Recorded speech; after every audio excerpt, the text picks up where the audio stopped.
Da-da. Now it's live. Now we are live, and let me make sure I hit my record button too. All the things. All right, welcome everybody. If you're just hopping into our Midwest Elevation group, I'm happy to see you. Welcome to our Tuesday series, The Conversations to Raise the Collective Conscious. We are here today with Rina Jensen, who's going to talk with us about, well, we're going to talk to each other about positive intelligence and resiliency, something you may know a little bit about. And even if you didn't know, that's what we were calling it. But let me introduce our guest today. Rina is a business owner and resiliency coach. Resiliency is about learning how to become strong, healthy, and successful again after experiencing a setback. I may know a thing or two about setbacks. We all do. It's about flowing with the current instead of fighting it. I love that. About learning the art of detachment. As a business resiliency coach, Rina focuses on emotional and psychological side of business to help move through the suck quicker.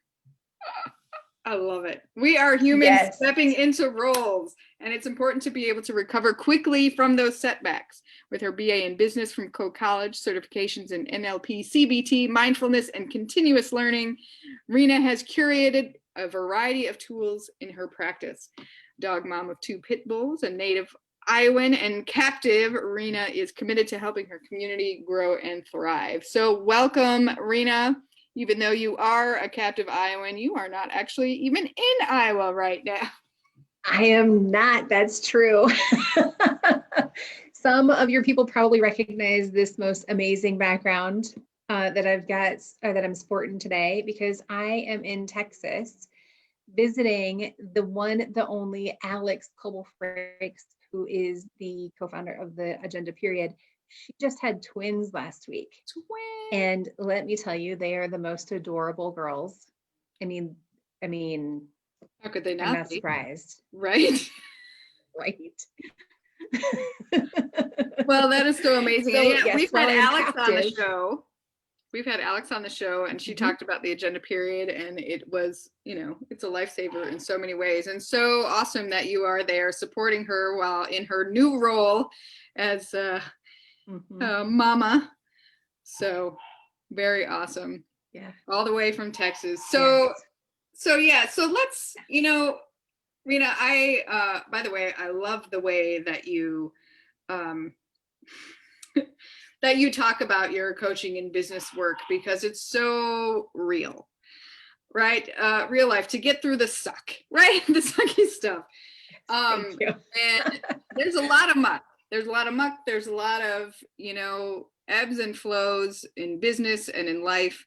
And that resiliency is key. So maybe tell me a little bit about what resiliency means for you and how you use it, both in your own life and your practice as a coach.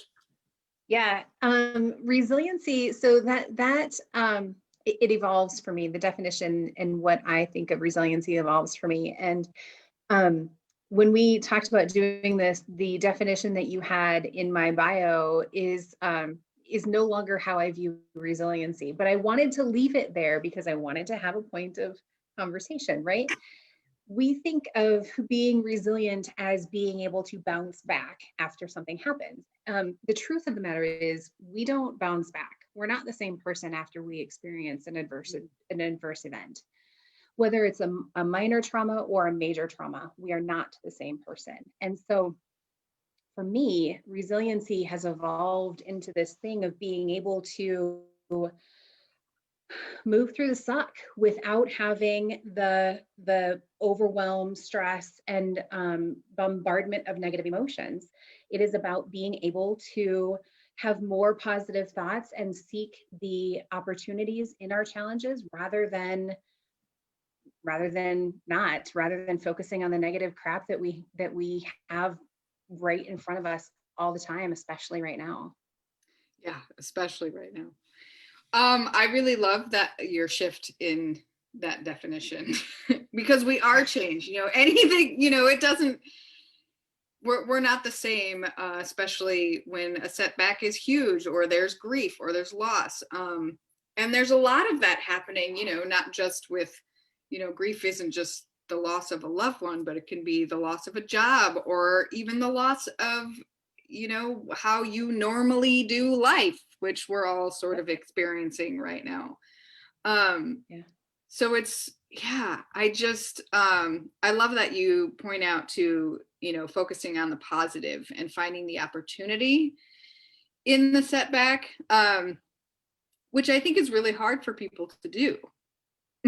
Oh, massively hard. Like, come on.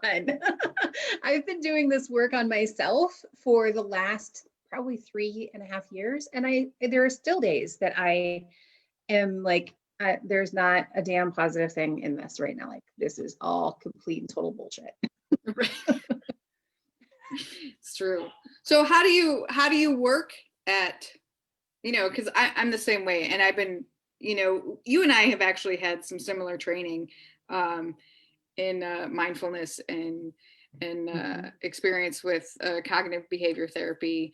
You may be trained. I was trained as a person who needed it, but it's same thing, right? Yes. But the one thing that, and I guess I'll speak about myself and make this all about me. No. I'm fine with but that. my experience with CBT, especially as gradual, like it doesn't, and like you just mentioned, it's not like you just think the positive thoughts and everything changes, right?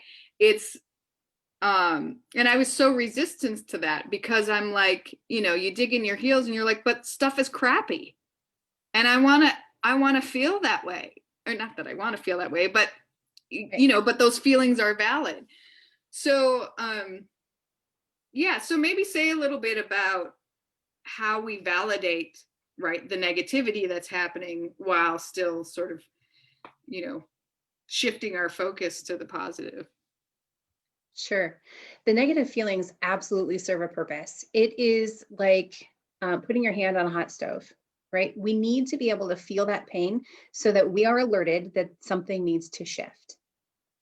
And this is actually directly from positive intelligence, which I am currently working on my certification.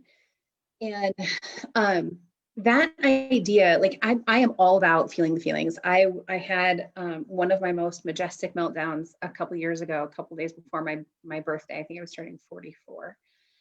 And out of that came this quote that I blasted everywhere: feel the feels, deal with the deals, and feel the feels, plan the plan. No, now I can't even freaking remember it. I like where it's going.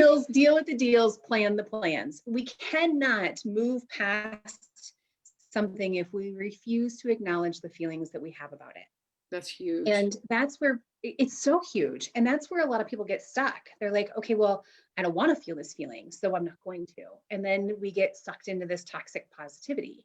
Everything is great. Everything is fine. That's an avoider, by the way. And we can't deal with the world. We can't deal with the challenge that we have facing us. We can't deal with our own thoughts and emotions if we're not prepared to accept some of the feelings that we have. And we're the ones that label them as bad. If we're crying and we're grieving over somebody, we're the ones that decide that that's a bad feeling and we don't want it. Right. And then in order for us to plan the future, we have to be able to acknowledge our past and realize that we are no longer our past. And if we can detach from that a little bit, then like the world is our freaking oyster. Right. Yeah. So detachment. Ugh, that's I say. Ugh. Yeah. You were like, let's talk about that. Yeah. It's I like you're saying, right? Feel the feels, deal the deals, plan the plans, deals. Right? So in that order. So you acknowledging those feelings, but what you said about the judgment. So like, I guess that's the opposite of detachment when we're talking about thoughts and feelings. Would you say that's an accurate statement that I just made up?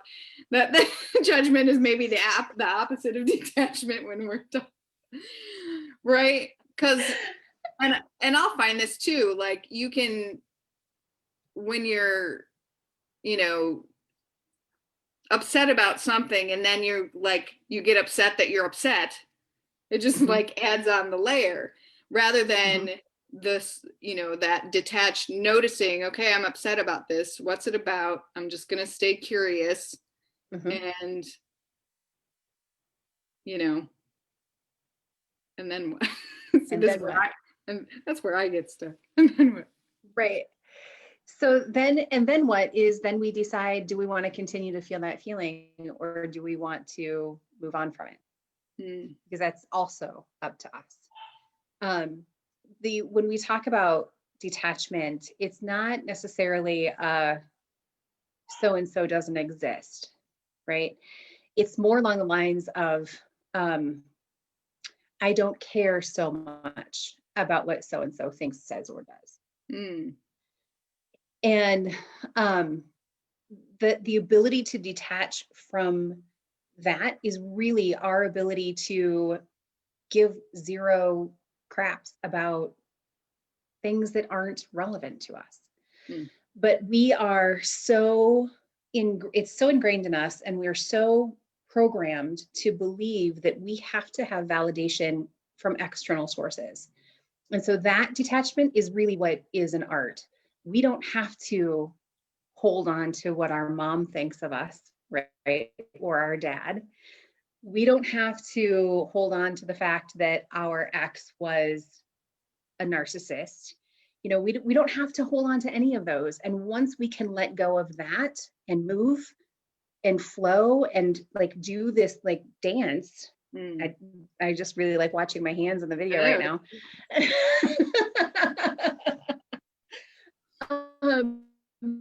Then we can really be the resilient person that we are made to be. I love that. Right. So worthiness, right? Our self-worth, not dependent upon others' acceptance or approval. Right. Do you think that? Yeah, there's a caveat to that. Yeah, go. Okay. So because we are so conditioned throughout our entire lives to do what other people think is right, or, keep up with the Joneses, whatever the case may be, when we start to truly live our most authentic lives, we're still going to need that validation, but we're going to need it less and less and less. And I remember this happened to me. Not super shy, right? But I'm also not always flamboyant and in your face about everything. Right. And before, a couple years ago, 2017, in fact, I was in a networking meeting, and there was something in me that day that I just couldn't be the subdued person that I had been previously. And I just let my entire freak flag fly. And this woman was in that meeting, and she's someone that I admired. She's someone that I respected, and I wouldn't say that I had put her on a pedestal, but she's a doctor. And I was like, damn, she's a doctor. And I had this idea of she's up here and I'm here. Yeah. And so she had sent me a message later that day, and she said, I want you to know that I really enjoyed everything about you today. And I in that moment, I was like, huh. So that's kind of cool. Yeah. And from that day on, I have various waves of out there-ness, right? We all do. Yes. We all cycle through that. But from that point forward, I was more inclined to thoroughly enjoy life, to have fun wherever I was, and to be my most authentic self in every opportunity that I had. And that was because I had that external validation. So we still needed a little bit in our journey to giving less cares. Can I say the F word on here? Is that okay? I don't mind. I'm sure most of I'm looking at who's watching. Oh, Eliza David. Yes. She's awesome. She is awesome. Isn't gonna mind. Mm-hmm. Yeah. So anyway, that's how we start that journey of giving less fucks, right? Like we have to know that it's okay to be who we are before we can truly be who we are. Right. And then once we get there, and surrounding yourself with people who are accepting of who you are, regardless. It doesn't mean, regardless of who they are, what level they're at, or, right. Exactly. Yeah. It's key to have those people in your life, because we can't do it alone. We have to do it for ourselves, but we can't do it alone. We can't do it alone. And that's an interesting surrounding ourselves with people, as you know, and most of the people that are watching and in the group know that once we start this journey, first of all, it's hard to go back. I think it's impossible. And second, we are changed. Right? We lose the people that are not going to accept this new version of us, this more resilient version, this more mentally fit version, this more less attached to ego and egoic things. And we mourn those losses just as much as we have to. Right. Yeah, that's the scary part. And I think that, holds a lot of people back. Yeah. I mean, myself included, to a point. And at every stage and in every sort of transition in your life, whether from a setback or from, just that knowing in you that something's got to change. Yeah. Right. It doesn't even have to be something major. It can just be that knowing that's like, well, there's something else that's next. It's a little scary. And, and I'm afraid of what I'll lose, but, and then you focus on, but what will I gain? Right. Right. And there's the opportunity and the positive perspective in the trauma and the adversity. Yeah. Okay, we're done. That's it. Mic drop.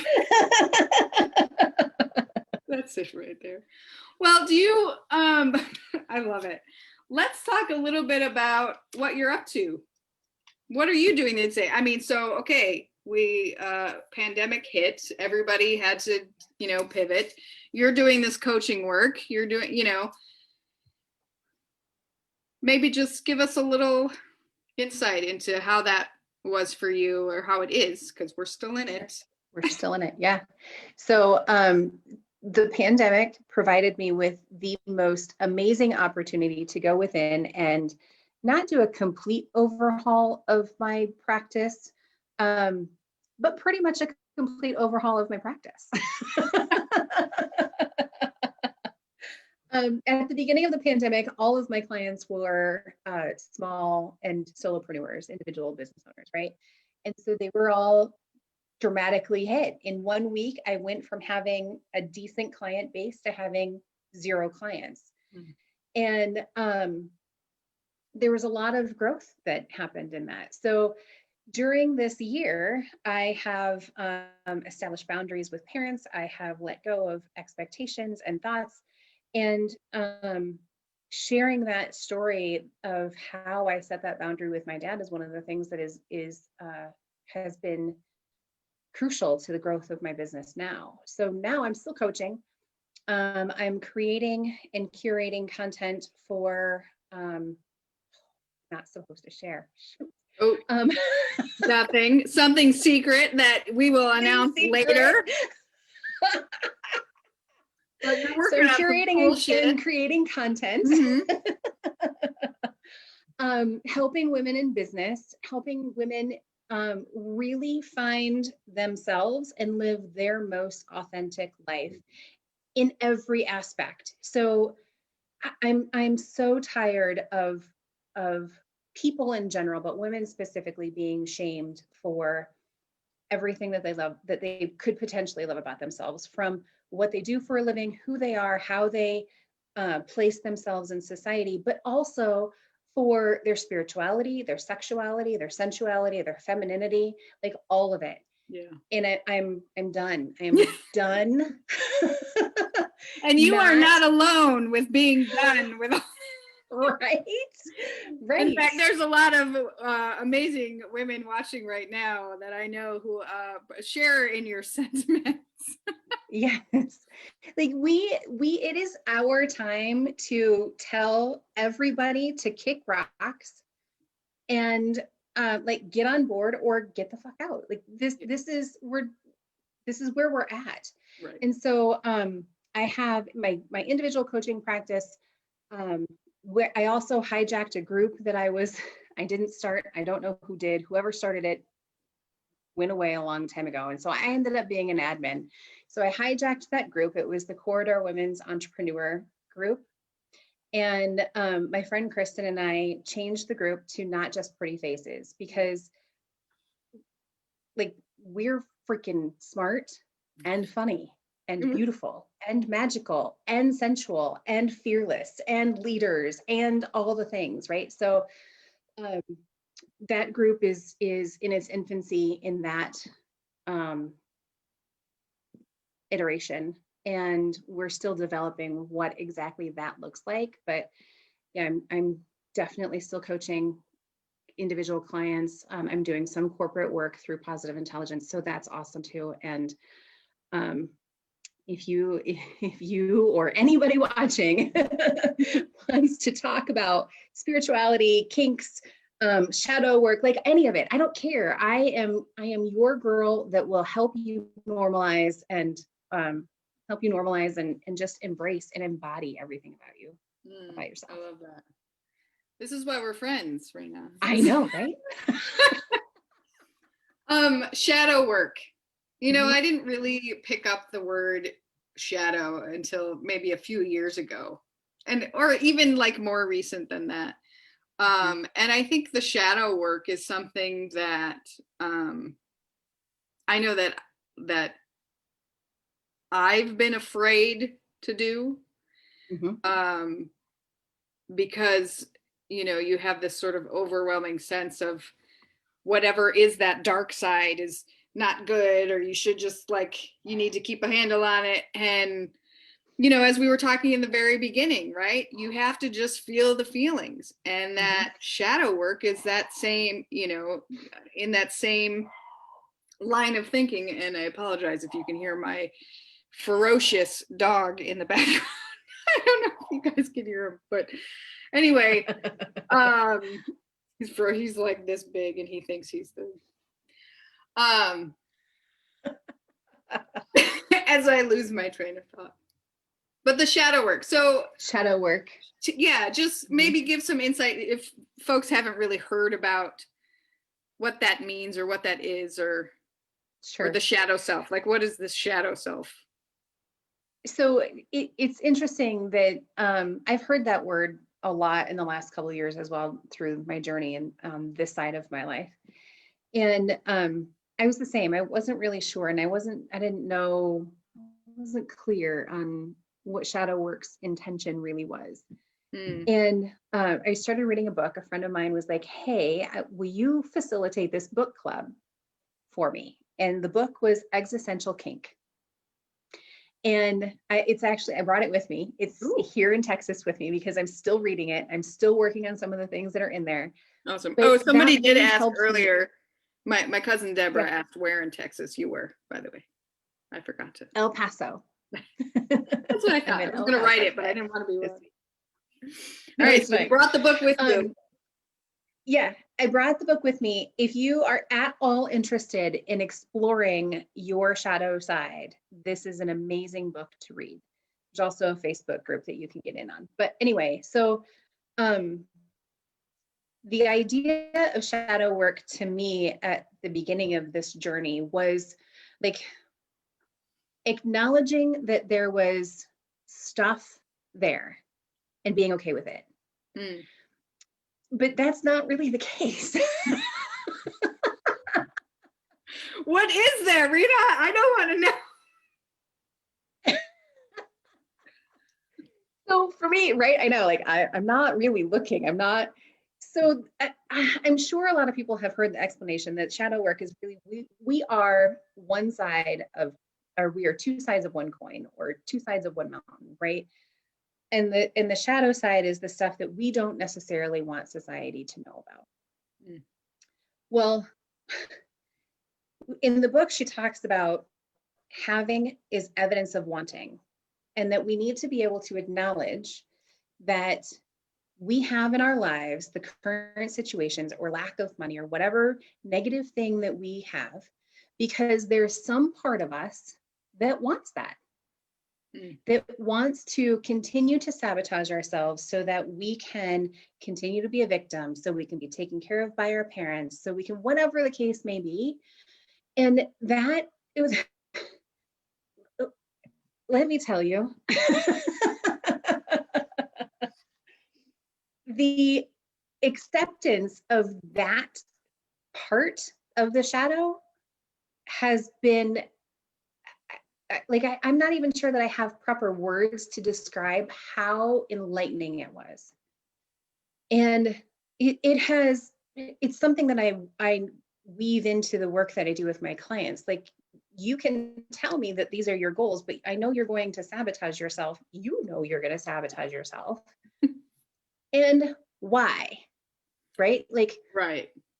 what is it that you get out of being poor? Well, I was struggling the whole time after my divorce. And I realized that if I have this weird relationship with my father, and this has been like, I'm going to say a plague on my existence.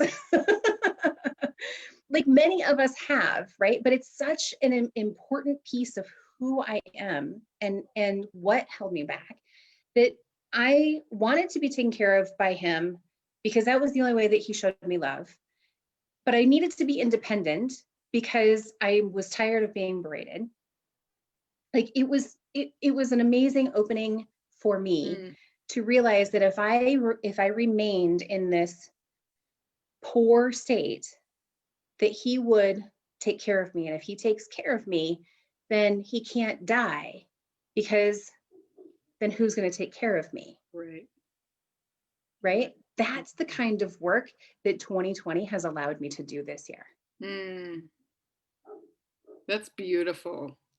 And I don't have words. Like, well, thank or you. I should say that's brutiful, which I'm stealing from Glennon, dear Glennon Doyle, who has lots of wisdom. But yeah, brutal and beautiful. It's brutal, Yes, which brutal. So many very so important accurate and amazing times in our lives that we don't have words for have that. Yeah. So the shadow work, resiliency, positive intelligence, all of it is coming together. And that's why I think it's so important that we as women take these steps to fully free ourselves from all of the expectations and the labels that we give, so that we can do the work that we are meant to do and teach next generations to do the same. A freaking man. A woman, right? Right, a freaking woman. Oh, I feel that, man. I feel that very strongly. And I know that it's, a big part of this year for many, many, many of us has been, whether we like it or not, we have to take a good look at ourselves. Yes, we do. And, and part of that isn't like, oh, this is hard work, I have to do this hard work, but also, what do I want? Where do I want my life to be? I mean, people are asking this question now, like, oh, when when the pandemic is over, what do you want to do first? But I think when life goes back to normal. Yeah, normal. Then no such thing as normal. But what is going to be the new normal? And we do have an opportunity now to ask ourselves, what do we really want? How do we want our life to look? How do we want to feel? Forget how we want life to look. How do we want to feel? Because we certainly don't want to feel anxious and out of control and like, you know, the world is about to end, which is what a lot of us have been feeling lately. Right. And on the other side of that, right, surrendering to that, you know, to that sense of what is it that I can create. Yeah. And go. One of the, no, you're fine. You're totally fine. So I can't ever end or walk away from anything without having some tips to share with people. Oh, yes, please. I need some, especially today. So one thing always without fail is gratitude, and that it's the easiest thing to do. However, I have a caveat, a lot of stuff. So the caveat to gratitude is that, yes, write 3 gratitudes per day. Totally, absolutely. However, the very first one that you write every day is a gratitude about yourself. Something that you have done well, whether it's you're having a good hair day, you're rocking some outfit. I don't care how superficial it is. You will eventually get to the nitty gritty, or to the magnificence and depth that you need to get to, right? So always a gratitude about yourself every day without fail. If you don't do any other gratitudes, that's the one that you have to do every day. Okay. The second one is about the world around you. Something that your kids did well, or your spouse, or whatever, doesn't matter, something external. And the third one is, I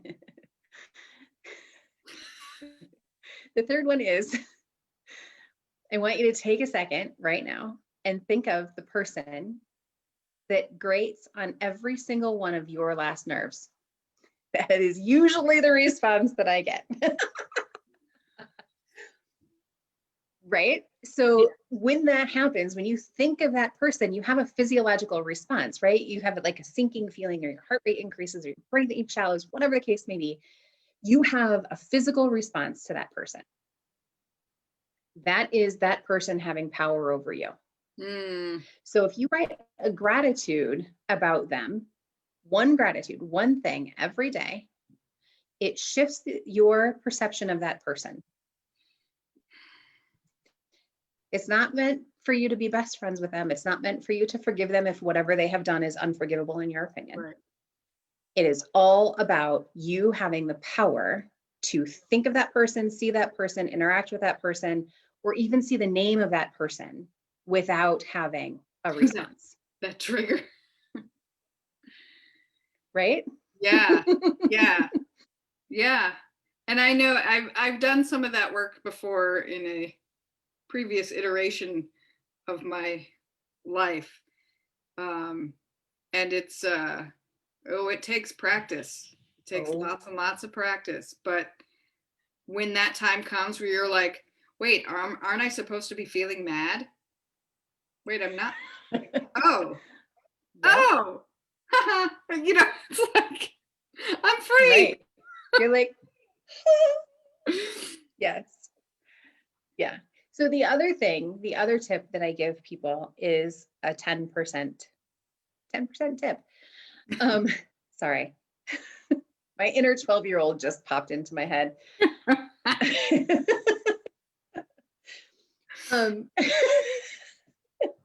Yes. 10%. So if you could shift your perspective about anything by 10% in a positive direction. So before we went live, you talked about how you were having some anxiety because your entire circle is surrounded by COVID. I don't know if I was supposed to share that. That's okay. So maybe not your entire circle. Outside the bubble. Well, you know, I mean, it's no surprise that like in the state of Iowa, it's everywhere. So right. So if you could shift your anxiety to be 10% positive and see what the benefit is in that, then that will help you to, one, focus on the positive things rather than the negative things. So the first thing that popped into my head for you was, it's probably going to deepen some relationships for you. Right? Yeah. Because we don't know. If we are constantly in fear of death, and I understand that people are, it prohibits us from living in the moment and doing the things that we want to do and we love and we're passionate about. And if we can think about, yes, there is a possibility that people we love are going to die from this. There is also a massive possibility that we will have a deeper relationship with that person or those people because we recognize their value in our lives more than we would have prior. I love that. I may be crying a little.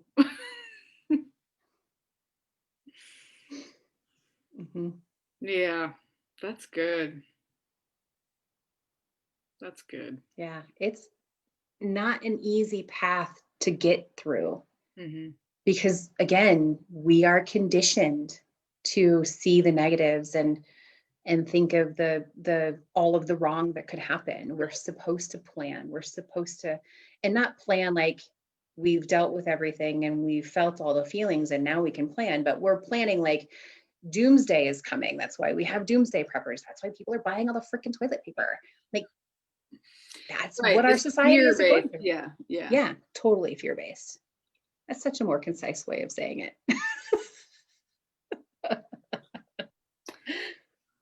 Yeah. Words. Sometimes I got them. Sometimes I just wish I had them. Well, this was really wonderful. I don't know if anybody has questions. We're definitely, people are loving the free ourselves from expectations. Adding existential kink to my reading list. Me too. Here's what it looks like. I think I'm backwards, but here's what the book looks like. No, I can see it. Yeah. Oh, Carolyn Elliott. Yes. Yeah. All right. Nice plug. Right? Nice plug. Only I got some kickback commission. Right. Yeah. Well, that's awesome. Thank you so much for being with us today, Rina. It has been an absolute joy and pleasure. And make sure you tell Alex hello for me and kiss those new beautiful babies. Absolutely. She has just brought into the world. What a powerhouse, man. That's amazing. Yes. Amazing. And I wrote down your tips. I'll put them in the chat, and I'll put your website down there too. So folks want to find you and get some resiliency and positive intelligence coaching, because goodness knows we could all use a little bit of that, so they can reach out to you that way. Thank you. And thank you so much for having me. I really enjoyed this. It's been absolutely wonderful. So thank you, everybody out there. If you're watching the replay, let us know if you have any questions. Give us some love. We love you. And we will see you next Tuesday.